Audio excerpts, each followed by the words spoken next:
अध्यक्ष जी, एक दशक में ये पहली बार ऐसी सरकार भारत में आई है जिसकी कथनी और करनी में अंतर नहीं है। जो कहा वो किया। धारा 370 हटाई, जो कहा वो किया। भव्य राम मंदिर का निर्माण किया, जो कहा वो किया। CAA लेकर आए, जो कहा वो किया।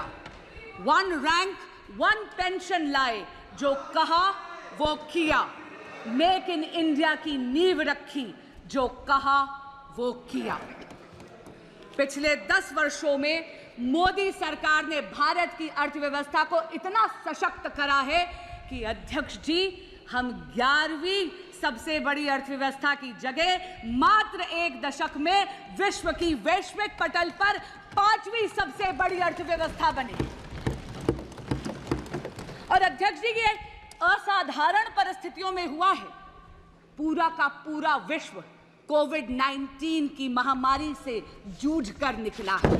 अभी भी विश्व के कई देश हैं जो युद्ध की अग्नि में झुलस रहे हैं, लेकिन भारत मोदी जी के नेतृत्व में वैश्विक पटल पर तीसरी सबसे बड़ी अर्थव्यवस्था बनने के पथ पर अग्रसर है। हमारे माननीय प्रधानमंत्री नरेंद्र मोदी जी ने 2047 तक भारत को एक विकसित राष्ट्र बनाने का एक संकल्प लिया है। इस संकल्प के 4 मुख्य स्तंभ हैं। पहला स्तंभ युवा शक्ति, दूसरा नारी शक्ति, तीसरा किसान कल्याण और चौथा गरीब कल्याण। अध्यक्ष जी, यदि आप युवा शक्ति की बात करते हैं तो किसी भी प्रकार का अवसर यदि आप भारत की युवा शक्ति के समक्ष प्रस्तुत करते हैं तो उस अवसर का लाभ लेने के लिए युवा शक्ति चूकती नहीं है।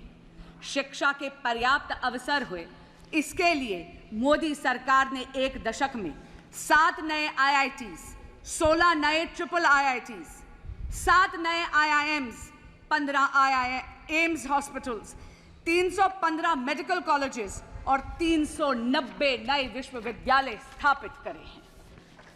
स्टैंड अप इंडिया और स्टार्टअप इंडिया की अगर हम बात करें तो इन 2 योजनाओं के कारण अध्यक्ष जी, देश का युवा जॉब सीकर की जगह जॉब क्रिएटर बना है। इस जॉब क्रिएशन से वेल्थ क्रिएशन की तरफ वो अग्रसर है। और आप जैसे माननीय अनुराग ठाकुर जी ने भी सदन के समक्ष रखा, आज भारत स्टार्टअप इकोसिस्टम में विश्व की 3rd लार्जेस्ट इकोसिस्टम है। अध्यक्ष जी, मुद्रा योजना में स्वरोजगार के लिए आप ये देखिए, 46 करोड़ युवाओं ने 26 लाख करोड़ रुपए का ऋण आसानी से लिया है। आज देश में 1,81,000 स्टार्टअप कंपनियां हैं, जिसमें से 100 से अधिक यूनिकॉर्न्स हैं। पिछले 10 वर्षों में Bharat ease of doing business के इंडेक्स पे 142nd पोजीशन से 63rd पोजीशन पे पहुंचा है। और पिछले 24 वर्षों में यानी 2000 से 2024 में ही भारत में कुल $990.97 बिलियन का FDI आया है, जिसमें से अध्यक्ष जी 67% यानी $667.41 बिलियन मात्र पिछले एक दशक में एनडीए की सरकार में आया है। Today, Bharat has become a leader in the world of manufacturing. चाहे इलेक्ट्रॉनिक्स हो, चाहे ऑटोमोबाइल हो, चाहे रक्षा उपकरण हो, भारत एक अग्रणी निर्माता के रूप में वैश्विक पटल पर उभर रहा है। और इस नई दुनिया में microchips are the new oil.